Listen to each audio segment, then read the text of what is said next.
Bismillah ar-Rahman ar-Rahim. Alhamdulillah. Wassalatu wassalamu ala Rasulillahi wa alihi wa sahbihi wa mawalah. Assalamu alaikum wa rahmatullahi wa barakatuh. We have with us now hadith number 5. So who would read it for us, please? Assalamu alaikum. Rahmatullah. Narrated Abu Huraira, Allah Apostle Sallallahu Alaihi Wasallam said, "You should not pass urine in the stagnant water which is not flowing. You may need it, wash in it." From Muslim, Abu Huraira reported that Messenger of Allah Sallallahu Alaihi Wasallam said, "None of you must wash in the stagnant water when he is in the state of junub, sexual defilement. Sexual defilement or sexual impurity. Okay. Jazakallah khair. The hadith of Abu Hurairah is referring to stagnant water. Water that is not flowing, as in the case of rivers and streams. And there is the instruction of the Prophet not to urinate and then wash from it. And also there is the prohibition of the Prophet ﷺ not to bathe in it while in the state of sexual impurity. Why is that? Well, simply scholars say that because this makes the water impure, or at least it would make it dirty so that people after you would not be able to use it. And this leads us to the issue of what type of water to use when we would like to purify ourselves. Now, the scholars said, and they have differed in this regard, they said that the waters are divided into 3 types. Tahur, which is possible to uplift the impurity with it, and also to wash the impurity with it. Tahir, which is a lower degree, which is pure in itself, but it cannot uplift the purity of a person. You cannot make wudu with it, but it's pure. And the 3rd category, which is najis, impure, that does not uplift any impurity and cannot clean or remove any impurity because itself is rendered as impure. Scholars, meaning the majority, this is what they believe. But the most authentic opinion is that water is one of 2, either tahur or najis. There isn't something in between. And the scholars objected. They said, we're the majority. How do you dare say such a thing? We said, with all due respect to you scholars, Allah described the water in the Quran as tahur. So how can we introduce something in the middle? So I'll give you an example. If I have a pot of water and I throw into it tea and I turn it over, what is this? This is tahir. It's not najis. But can I perform wudu with it? I said, no, Shaykh, you cannot. Then say, see? I said, with all due respect, Shaykh, but there is a small problem. What's the problem? Shaykh, this is not water. This is tea. So we're talking about water. Water is either tahir or najis. So if I have water that has tea in it, this is tea, not water. If I have a pot of water and I put some flour in it, or I put some sand in it, and I turn it as much as I can, what is this? Water with sand. Water with some flour in it. It did not change. It's still called water. So I can offer wudu and I can clean dirty or impure things with it. Likewise, if it rains and I see a pool of water, I go, it's muddy. Can I perform wudu from that? Yes, it changed. The color is yellow. And I cannot drink it. Yes, you cannot drink it, but it is considered to be water. It's not like the tea we mentioned earlier. So The most authentic opinion is that water is divided into two, either pure or impure, tahir or najis. And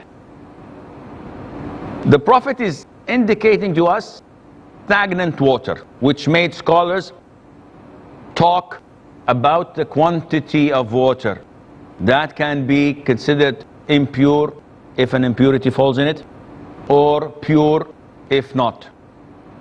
And they have differed so hugely and greatly.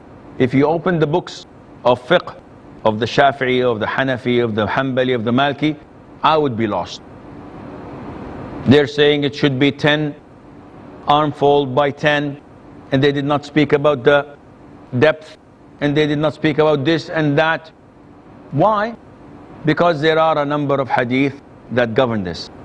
Hadith number 1, the Prophet said, alayhi salatu wasalam, the water, if it reaches the size of 2 qullah, 2 pots, it does not carry any impurity. Which means if it's less than 2 pots, then it carries impurity. So scholars started thinking and calculating what is the meaning of 2 pots, this big, how big are they? And they could not reach a conclusion, because there isn't anything to find out. There is no hadith that clearly states this up. And they differed, yet the most authentic opinion, and I'll give you this in a nutshell. The most authentic opinion is that water is pure. The Prophet says in the authentic hadith, water is pure and nothing renders it as impure. This hadith was reported by Abu Dawood and At-Tirmidhi in the Sunan. The water is pure and nothing renders it to be impure. So, is this hadith by itself sufficient? No, because I can simply bring some urine and put it in. Is this pure? Definitely not. Why? You just said the hadith, water is pure and nothing renders it or makes it or changes it into impurity. So why are you changing your mind? I'm not changing my mind. When you study hadith, when you study fiqh, you have to study the whole picture. Don't take what you like and turn a blind eye to the things you do not like. A student of knowledge does not take one verse, khalas, this is the verse. This is what Khawarij did.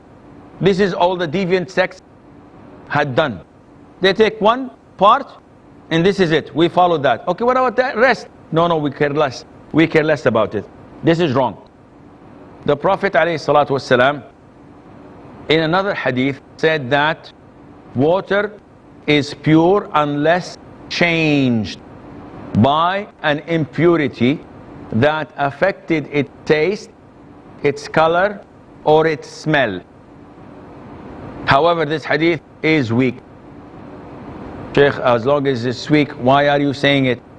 I'm saying it because the consensus of all scholars of Islam that this rule is to be applied. Consensus? Yes. The consensus of all scholars, no one differed. And the scholars say that the evidences of Islam are taken from Quran, Sunnah, Ijma'. Ijma' meaning consensus. And that is mentioned in Surah An-Nisa, that whoever disobeys the Prophet ﷺ and follows a path other than the path of the believers, then he will be thrown into hell. This is one of the evidences of Ijma'. So, scholars all agree that this water is pure unless one of the 3 characteristics change with, and this is underlined, one of the 3 characteristics change with what? An impurity. Why is so important to underline? Because I can turn the tap water and I have pig iron pipes, and the water that comes down rusty, so the water is yellow. Can I make wudu? One says no, Haram. MashaAllah. When did you come? Today I'm a student of knowledge. MashaAllah. Nice to meet you. Why is it haram? Said, yes, the color has changed. And this makes it impure. Ya akhi, sit down. Or sit down. Go and learn. Why? We said that the scholars underlined this and said, if the three characteristics, what are they? Smell, taste, and color. If one of these three characteristics changed with an impurity, with an najasa, with urine, with defecation, with blood, and in this case, we rendered this to be impure. Whether the quantity is this big or the quantity is this big. So the quantity does not make any difference to us. 2 pots, 5 pots, a swimming pool, no problem. Even if it's a swimming pool, yes.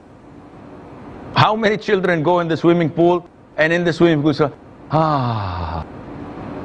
what is he doing? I know what he's doing. Okay, can I make wudu in that swimming pool? Huh? Sheikh, can I make wudu in that swimming pool? No. No. Why? Because the impurity has been mixed with that water. Mumtaz. Who agrees? 1, 2, 3, 4, 5, 6, 7, 8, 9, 10, 11, almost the majority. Who disagrees? 1, 2. So we have 2 faqih. We have 2 people who understood the lesson. Again, I'll repeat. We said that the water can only be considered impure if the 3 characteristics change with an impurity. The boy who urinated in the swimming pool, can you see the color changing? Can you smell? Can you taste? It's so big. It immediately dissolves. So the water is pure. I can make wudu. It is extremely important to know how we reach this conclusion. Because once you understand it, khalas. Any doubt? Yes. Sheikh, the doubt is the word impurity is not mentioned in the hadith, although it's weak. The word impurity is not mentioned there. In the hadith, If I'm not the hadith is to tell you, as we've said, it's not authentic. It's weak, but the consensus of the scholars of accepting it, and the consensus of the scholars that it should be changed by an impurity. And that is why it's almost impossible to find water that did not change the 3 colors in nature. In ponds, in lakes. Usually there is a difference. The taste is different. If you taste the Nile water, you'll find it different than a lake, for example, in here or there. But this taste, color, or smell was not changed by impurity. And this is the determining factor. Once one of these characteristics changed by an impurity, it becomes najis. Whether it's a big pond or a small glass of water. So I hope this answers the question. We have a break. After a break, inshallah, we'll continue to take your questions. So stay tuned.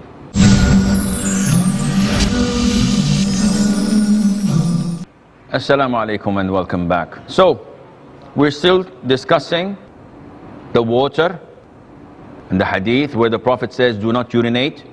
However, if you look at the hadith, the Prophet says, do not urinate. So, can I defecate?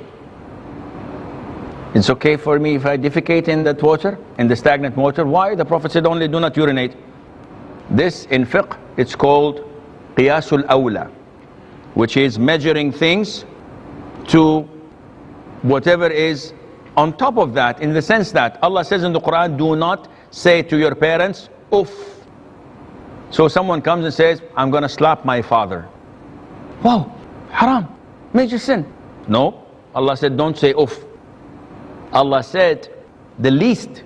So by default, what's more than that, it is haram. And not only that, some scholars said, the Prophet said, do not urinate in stagnant water, then wash from it. Therefore, if I urinate in a pot, and I come and I spill the pot in that stagnant water. I did not urinate in it. What kind of thinking is this? Is this applicable? Islam talks to logical people. When it tells you do not urinate, it means do not filth, do not spoil that water so that people can come and drink it or use it or whatever. And that is why the Prophet says in the hadith, ittaqu al-la'inain.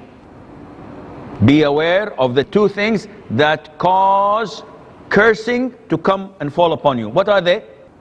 The Prophet said, alayhi salam, to urinate or defecate in the path of the people or in their shade. Imagine in a hot, sunny day, you're tired, you're sweating, you want to go to this tree and rest. And when you come, you find traces of people urinating and defecating. What will you do? May Allah curse who did this. And likewise, while walking, you step on something. Who did this? May Allah curse him. So the Prophet is telling you, don't do this. And this indicates that Islam cares a lot about public opinion, cares a lot about the others. It's not me and the flood comes afterwards. No, it is us as a community that we should take care of these things. Okay, if you have any questions, by each session, mashallah, I'm finding that people are having more and more questions. So this is supposed to be informative, not to be delusional. Once we say that our urination detriments the wudu, it becomes null and void. If you urinate. Okay, if you urinate. Yeah, so wudu is... you have to make wudu. Wudu is... yes. And the other side, now suppose, just of late you said, in a pool of water, if a child urinates, now there's a certain portion of urine is there, minuscule, but then the heart says, there's water, certain portion is there.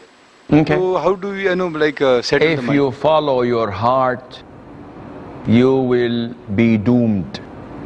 Because Islam is not following your heart. Islam is following what you see, what you hear, what you sense, what you feel. And that is why I meet people and I say, why don't you pray behind this imam? He said, wallahi, my heart tells me he's not a good Muslim. Subhanallah. Why are you sitting with this person who's innovator and deviant? My heart tells me he's okay. Why are you dealing in riba? He said, my heart tells me. Islam does not tell you to listen to your heart. Islam tells you to listen to facts. And when I come to judge a pond or a pool of water, I judge it by facts. Because even shaitan will come. Even if I have in my house a big tank full of water that I drink from, wash from, etc. After a while, shaitan will tell me, how do you know that a mouse did not drown in it and died? My heart tells me, as long as this tank is outside, things might happen to it. I'm not going to use the water. Shaitan comes and says, how do I know that my wife is not cheating? My heart tells me something is wrong. Why? Fear Allah. Your wife is committed to hijab, she prays 5 times, everybody knows. I have bad feeling. Yesterday I came into the house and she was calling someone on the phone, and the minute I came in she said, I'll call you later. So definitely she is having an affair. She could have been speaking to her mother, to her friend. She might have been speaking to someone you don't like, your sister who you did not speak with for 10 years. She's trying to reconcile between the both of you. Why do you always think negative? My heart is telling me. So this is not the Islamic way of dealing with things. As Muslims, the Prophet tells us, alayhi salatu wasalam, I do not judge your hearts. I judge what I see. Allah is the only one who judges the hearts. Therefore, the scholar said, a big pool, swimming pool, 6 people, 10 people urinate in it. Do you feel it? Do you taste it? Do you see it? No? You can make wudu and the water is pure. Second question. Assalamu alaikum, Shaykh. Salam. Sheikh, once it is ascertained that such a thing has been mentioned in the Sahih Hadith, authentic Hadith, then we are supposed to follow it blindly without questioning the logic behind it. Or else there's a possibility that we might be thrown into the hellfire. Like, take for instance, right from a young age, we have been taught that once we step out of the toilet, we are going to say Gufranaka, which means, I seek your forgiveness. So why do we have to apologize? Because answering nature's call is something which is a natural phenomenon. So you're asking about the word ghufranak. Why do we ask for forgiveness and apologize for a call of nature? Exactly. No. It has nothing to do with that. When you say ghufranak, you're saying, oh Allah, I seek your forgiveness. Not because a sin I have done. No, because Allah relieved me from the toxic materials that, if not gone out, would have killed me and poisoned me. Right? So that is why similarly when I go out after answering the call of nature, I pray to Allah and say, oh Allah, as you have relieved me from these toxic materials, so I ask your forgiveness to cleanse me from my sins that would burn me in hell. So it has nothing to do of sin. You did not do a sin. This is a blessing. So saying ghufranak is not because you've sinned. It is a resemblance. As Allah relieved you from the poisonous material in your body, you're saying, oh Allah, also relieve me from the sins that would poison my soul on the hereafter. So I hope this answers it. Assalamu alaikum. Salam. If one of my brother is living life not according to Islam and not taking tahara according to Sharia, so what is the rule actually? Is my brother living like a mushrik? He is not doing his tahara properly? Yes, correct, according to Sharia. Now this is something that we have to all know. Allah does not accept prayer without wudu. Allah does not accept prayer of a person who is not in the state of purity.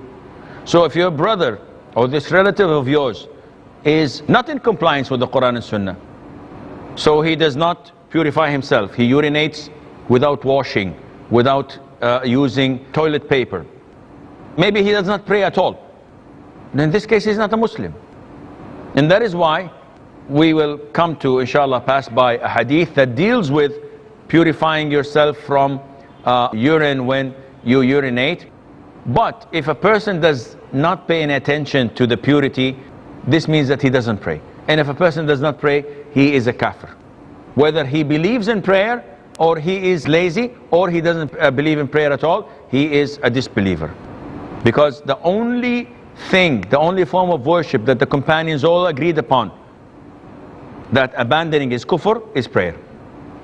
If you don't give zakat, you're a great sinner, but you're a Muslim. If you don't perform hajj, if you don't fast Ramadan, you're still a Muslim, a great sinner.